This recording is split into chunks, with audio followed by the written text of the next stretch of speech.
The lesson of the ice cream was that the Yeshiva took a look at the complete picture. What's the best way to be mechanech these children? Is it in order to give them musar, that what they're doing is wrong, it's disturbing, or the young boys have to play ball? But I want them to have a healthy appreciation for what Torah is. Today is Yom Shlishi Ki Tov, and the day of, when holding the month of Tammuz. I want to give a shout out to Yisrael Yudkowsky and JFoundations for giving us the opportunity to spread Torah and to spread the history of the Torah throughout the world.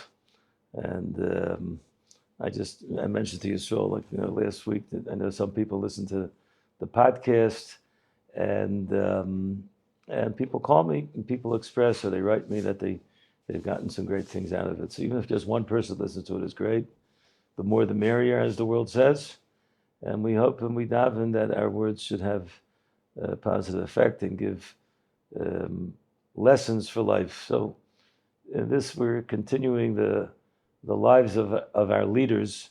And I thought it would be very, very appropriate today to speak about the Rosh Yeshiva from Ner Yisrael, Reb Ruderman, Zeichat Tzadik Livracha, Reb Yaakov Yitzchok Halevi Ruderman, the famous Rosh Yeshiva from the yeshiva which I grew up in as a yeshiva brat.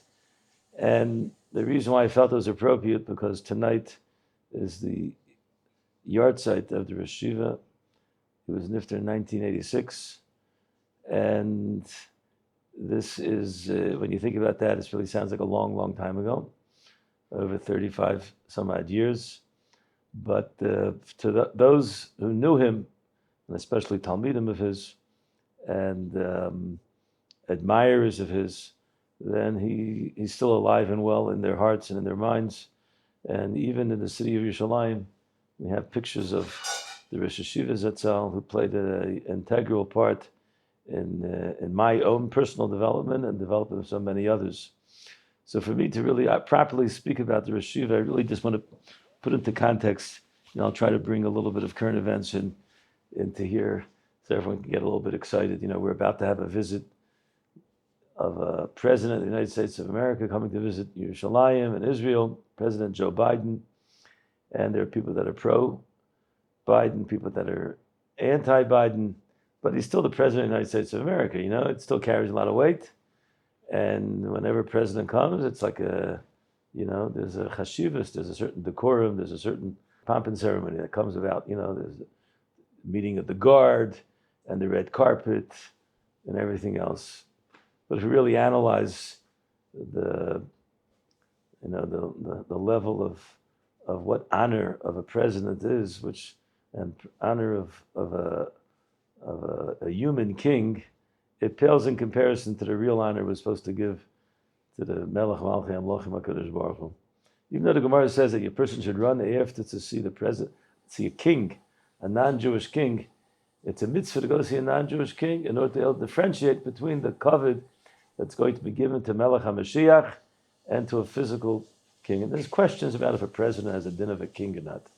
The main thing I want to bring out is that kings represent honor, and presidents are also supposed to represent honor. But if we take a look at the private lives of so many presidents, the private lives of so many kings, and we analyze them, we see that really it's hocus pocus. We analyze the great lives of our leaders, of our Rosh Yeshivas, of our Rebbes, of our tzaddikim, and we see how exemplary their lives were. And they give true kavod to the Adam. They show us what kavod of the Adam is. And I think if there's anyone in my mind who depicted the role of the kavod of a Rosh Yeshiva, okay, for sure there were many, many Rosh Yeshivas and many great people that I got to meet over the years, and all of them I speak about with great awe and great respect. But I think the first one that I had a chance to meet was the Rosh Yeshiva, who we would call the Rosh Yeshiva, the Rosh Yeshiva of Ner Yisrael, Rav Ruderman Zatzal. He was not only the Rosh Yeshiva of the yeshiva which my father, Olav Shalom, was a Rebbe in, but he was my father's Rebbe. And even though I formally was not really a Talmud in the yeshiva except for a short time, because I was sent away at a young age to learn in New York, and then I went to Eretz Yisrael. But I still consider myself a Talmud. First of all, he was my father's Rebbe. So there were many lessons that I got from my father that came out about from the Rosh Yeshiva. And more importantly, I was Meshamashim. I was Meshamashim as a young boy. When I say Meshamashim, I learned lessons from him, and then I Meshamashim later on in life, had the schus to be able to speak with him and to get guidance from him.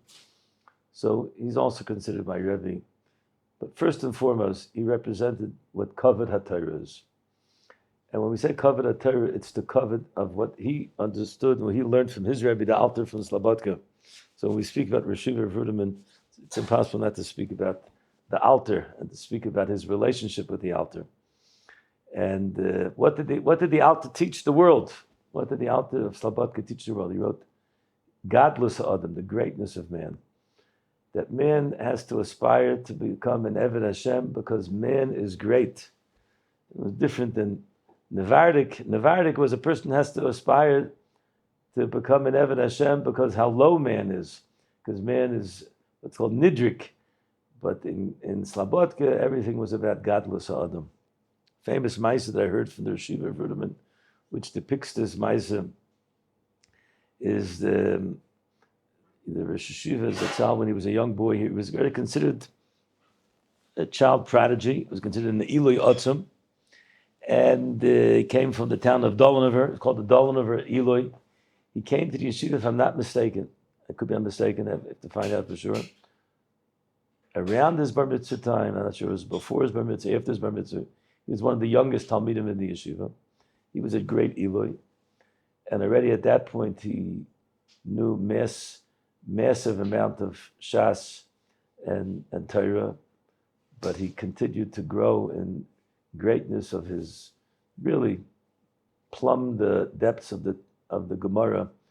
And he used to chazer. I heard just recently from my friend Reb Shragi Nubiger that the amount of chazaras that he made on a Masechta was hundreds of times. It wasn't twice or 3 or 4 times or 5 times or 10 times. Not 100, hundreds of times he would chazer Shas. And he had a whole system how he was able to Shas, the chazer Shas. But I want to bring out this point. The Alter played a tremendous role in his life. And one of the mices that he said over, that I heard from my father, and I heard from the Yeshiva himself also, B'Shem the Yeshiva, that when he came to the Yeshiva, he was a young boy, and Slobodka was not like, Yeshivas today. Yeshivas today, you have modern facilities, and you have beautiful grounds, and you have kitchens and dining rooms and everything else. There it was very, very austere. Slobodka tried to carry with it. It had the tzura of the yeshiva, but in those days they didn't have bathroom facilities in the yeshiva. You had to go out into the fields. And the yeshiva said over that he, as a young boy, to go out into the fields at night, he was a pachtan. He was a person. He was afraid. There were dogs out there. There may be wild animals. And one night he said it was mamish. He had to go to the bathroom. But he was afraid to go, and he was standing by the door of the dormitory. The next thing he hears the Alter from Slobodka saying to him, "Mein Kind, komm mit mir." The Alter knew that his Talmud, Rav Ruderman, was a pachten type of personality. So he stayed near the dormitory, and he said, "Come with me. I'm going to walk with you." And he walked with him. And as they were walking, there were maybe dogs barking, and the Alter said to him, "Don't be afraid. I'm with you. I'm with you." And then they went to the place where they used to, the Ashiyotzar, Makam, and the Yeshiva went wherever he went to. And the Alter, the entire time, as the Yeshiva was relieving himself, the Alter was talking to him, mein Kind, ich bin da. My child, I'm here, in order to calm him down. He shouldn't be afraid. And then after he finished, he walked out and he went back with the Alter, and the Yeshiva used to say it over with such a awe of the Alter's dedication to his Talmud. The Alter wasn't just a Rebbe, he was a father to the Talmidim. And this was the message that the Rosh Yeshiva used to give over his relationship with all his Talmidim. Relationship he had with my father, relationship he had with many, many Talmidim, hundreds and thousands of Talmidim that went to Ner Yisrael. that he was not only the great Yeshiva in the learning, but he was the great Rosh Yeshiva in Midas and in Hanhaga, and really being a father. And I think that's a great lesson. When we speak about our leaders, we speak about the awesome relationship that they give over and the relationship they have with their chanichim, as they say, with their talmidim. You have to realize when Ruderman came to America, to the shores of America, in the 30s, America did not look like it looked like today. Today, we have beautiful campuses. I saw some, beautiful dining rooms and beautiful Beit Midrashim in those days. Who knew what Torah was? Who appreciated what Torah was? America was a midbar, it was a desert, desolate from Torah. And the Yeshiva came, and he created one of the first yeshivas, especially one of the first yeshivas outside of the New York area. And he created it in the city of Baltimore. There's a history about the Yeshiva's father-in-law, Reb Sheftel Kramer, started out in New Haven and then went to Cleveland, and the Yeshiva was brought to Cleveland. But in the end of the day, the place that Ruderman created his legacy was the city of Baltimore. And in those days, there was no Torah in Baltimore. And all of a sudden, a Yid comes along, and he wants to build the yeshiva. Not only did he build the yeshiva, he had to be the Rav. That's what he did. In order to have Parnasa, so he was the Rav of the shul. He paskin shilas, but he had the right to build the yeshiva. And he started building the yeshiva in the mid-1930s. And my father came already in the second year, or maybe the third year of the yeshiva. Very, very few Talmidim that were there. One of the classmates of my father in the yeshiva at that point was Yibadol Chaim Tov Maruchim, the great yeshiva in America, Shmuel Kamenetsky. Shlita should be Gesund and Stark. My father was a chavrus of his. He was the son of Reb Yaakov Kamenetsky. And Reb Yaakov felt fit that he should send his son. He said, I think he said more than one son. Reb Binyamin Zatzal also had preliminary soul, because Reb Yaakov held that from all of the Talmidim of the Alta, the Rosh Yeshiva, Reb Ruderman had really taken all of the lessons of the Alta and knew how to give them over to his Talmidim. And he held that was what he wanted his own children to get. So the yeshiva then was, a place that was like an oasis. But not only did it create a yeshiva, let's think about the environment that was going on in those days. Take a look at the environment of America today. You have to take a look. So today we have communities. You have Lakewood, and you have Borough Park, and you have Flatbush, and you have Williamsburg, and you have Los Angeles, and you have Chicago, and all the other places, and the city of Baltimore. But the city of Baltimore at that time, not the city that it is today. Today it's filled with Beit Midrashim, people who go to work, people that learn. There's Shiurim, there's Gedolim, great Talmidei Chachamim that live there. But in those days, the Yeshiva had to convince people that this was a worthwhile venture. You had to raise the money. You had to build a campus together with his brother-in-law, Rabbi Naftali Neuberger. They were able to build one of the first campuses in the United States of America, a beautiful campus.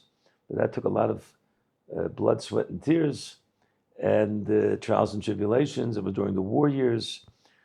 And when the Holocaust was going on, the Yeshiva was building the foundations of Torah in America. And my late father was one of those Talmidim that learned in the war years, and eventually became a musmach and became a rebbe in the yeshiva. But at that point, it was a new phenomena in the shores of America, to build Torah in America. And many, many people came from New York and Chicago and Cleveland. They came because they were drawn in by the message that the Torah was given from the Rosh Yeshiva. What are some of the lessons of the Rosh Yeshiva? Some of the lessons of the Rosh Yeshiva are, number one, Gadlus Adam. He depicted that in just his whole being. When you saw the Rosh Yeshiva, you saw what greatness of man is. But Gadlus Adam only can come about, number one, Gadlus in Torah. And in order to do that, a person has to accomplish in Torah, a person has to learn Torah, and a person has to become an accomplished Talmud Chacham.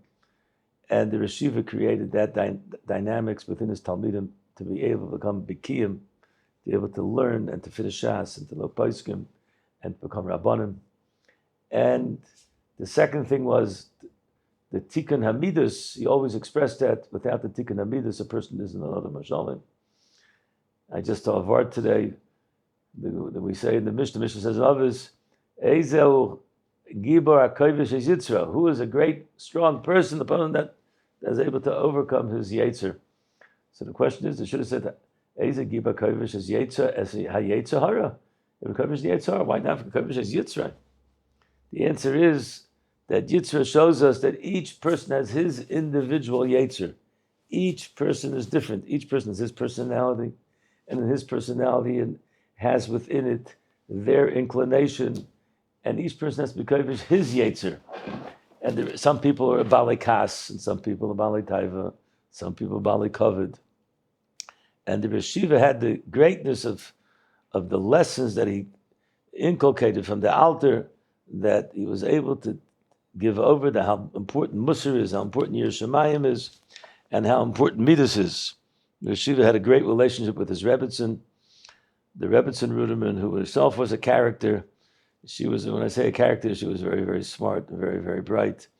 And the famous Maisa that everyone knows over, I say it over in the book, that once there was a great gadol that came, he was very, very makbid and kashrus, so he came to the house for Shabbos, and to Baltimore, and the Yeshiva, Rav Ruderman, had him give a shir in the Yeshiva. And this person, he didn't trust anyone's shchita. In the place where he was the Rav, he was very, very makbid on the shchita. So he used to bring his own chickens with him.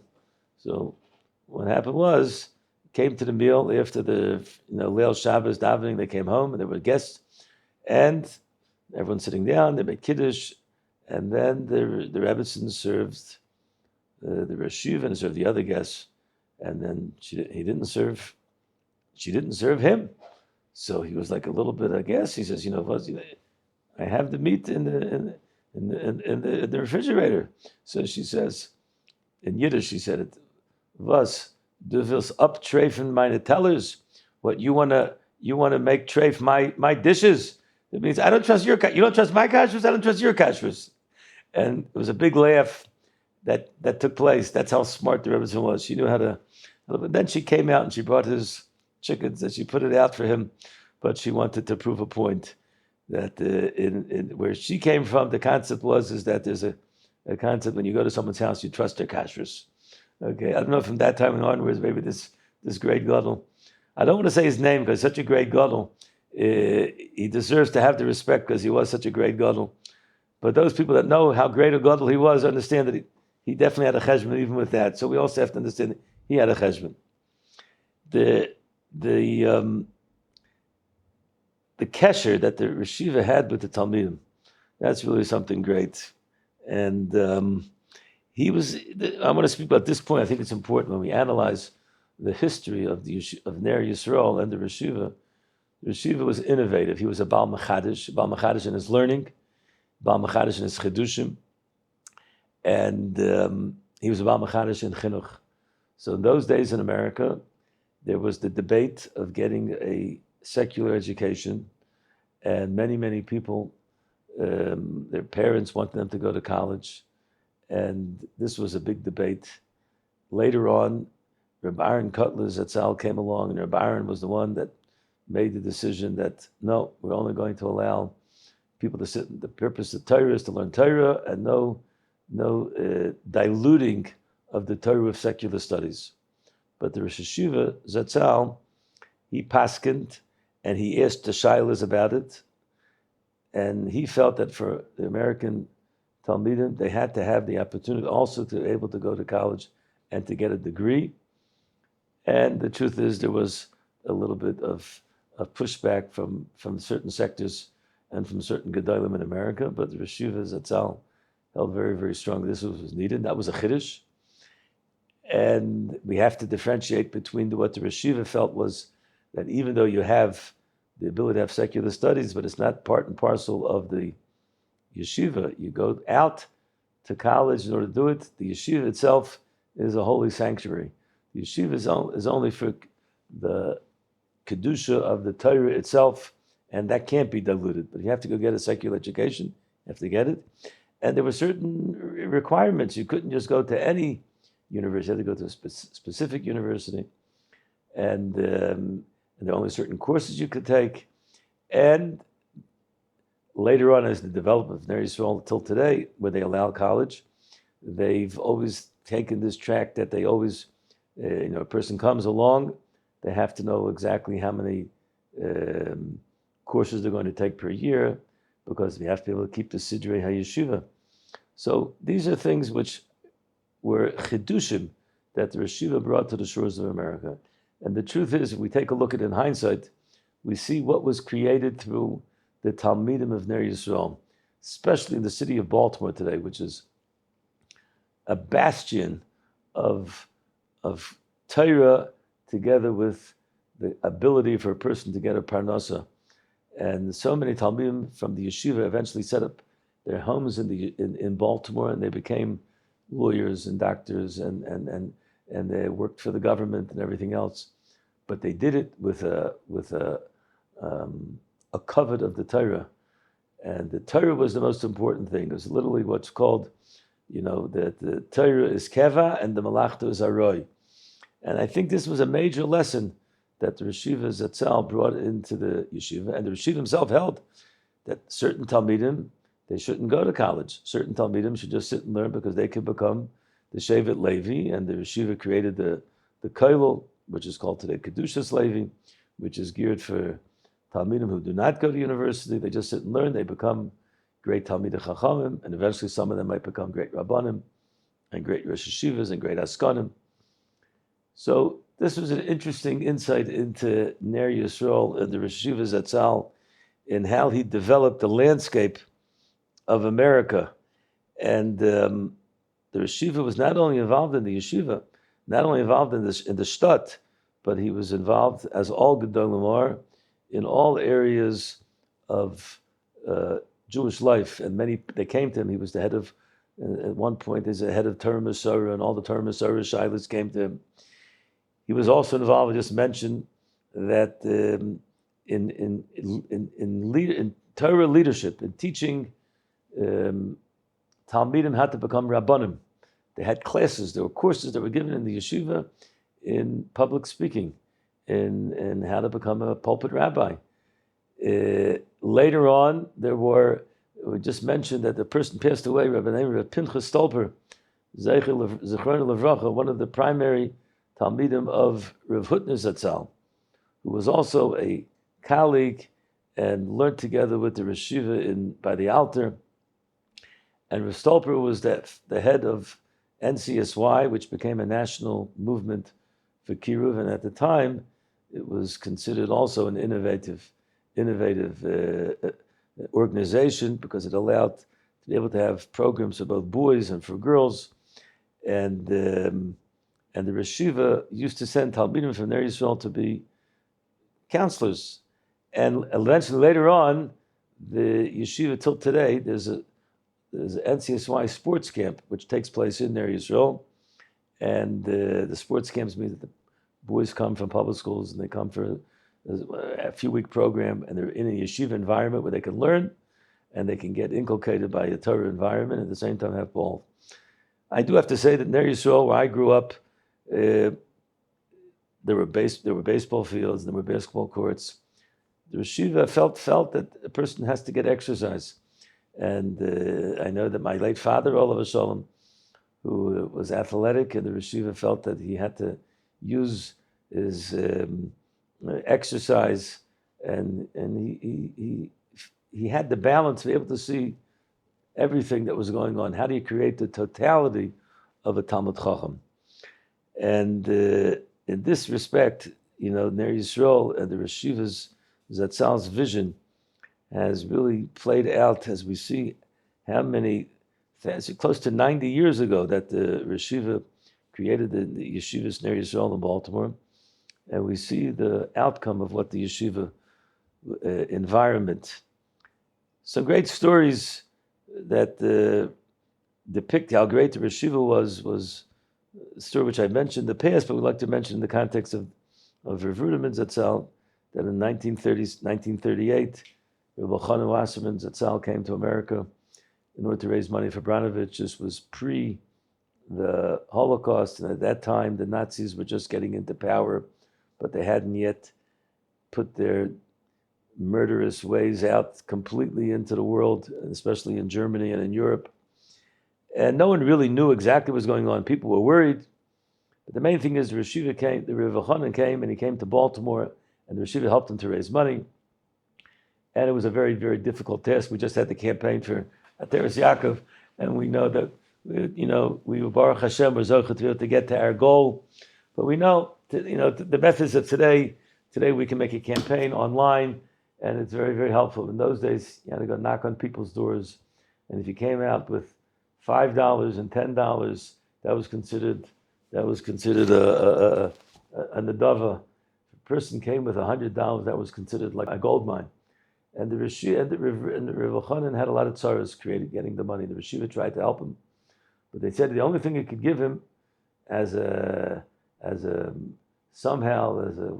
order to get him to give a good feeling was to give shir in the yeshiva. And Rav Elchanan gave a shir in the yeshiva. My father heard it.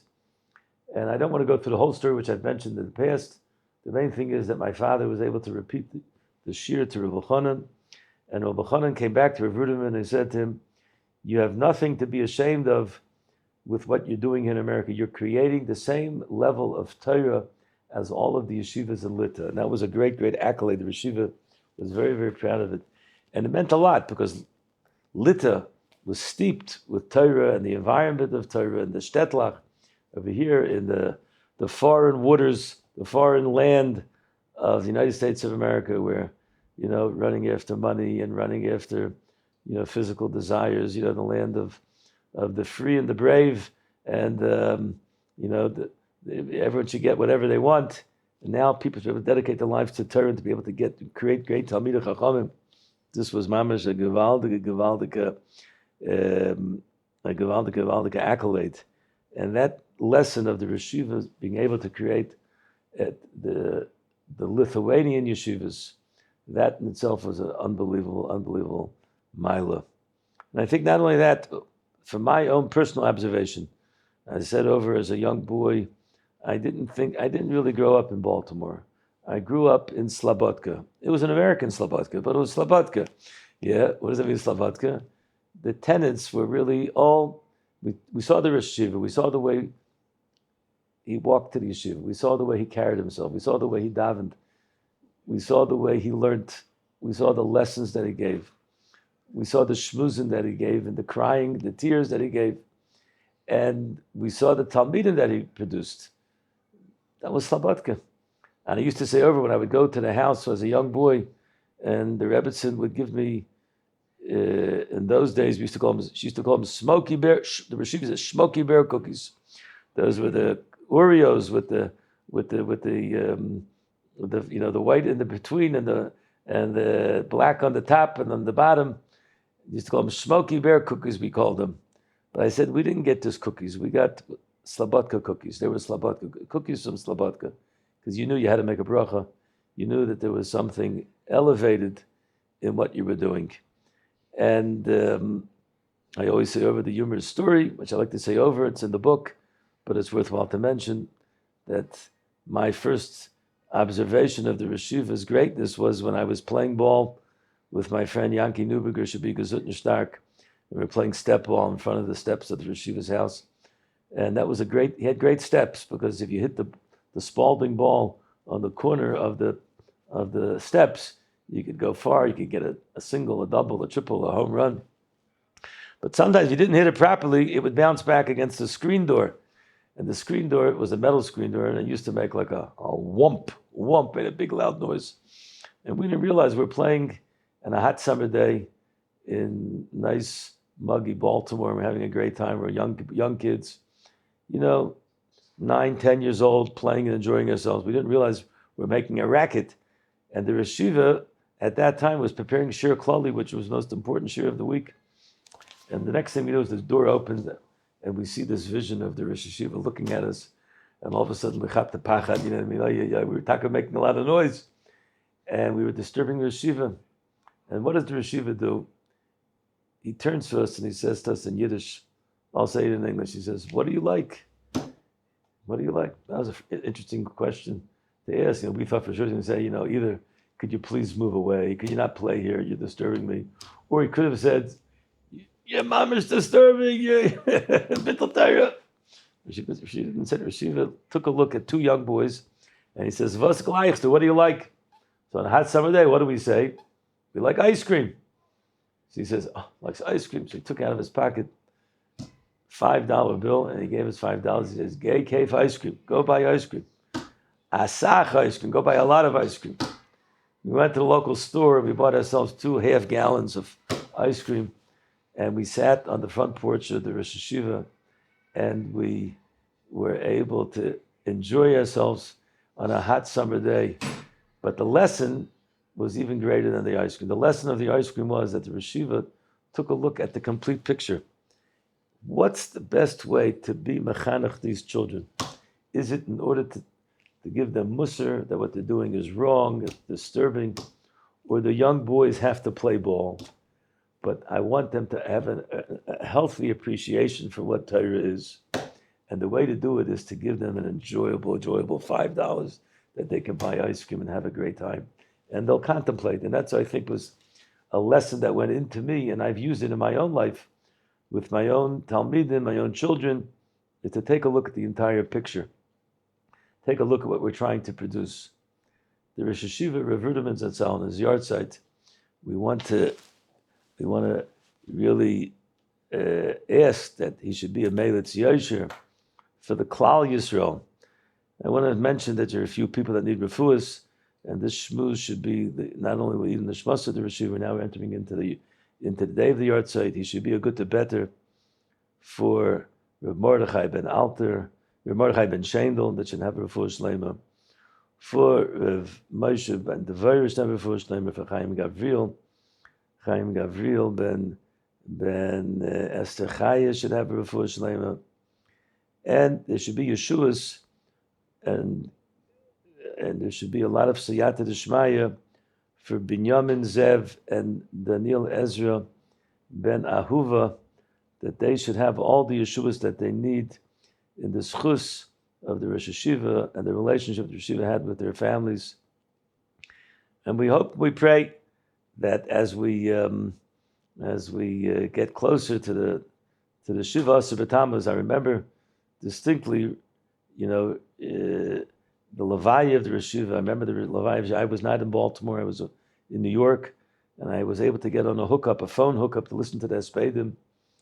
And it reminded me of my relationship with the Yeshiva, which spanned so many years, from the time I was a young boy until I got older, and I was able to speak to him in learning, and then I was able to be Meshamashim when he came there and so on, to drive him to the Kasiya Gedola, and to be able to get a deeper insight to his godless, and everything that my father also used to speak about him in his godless and Torah.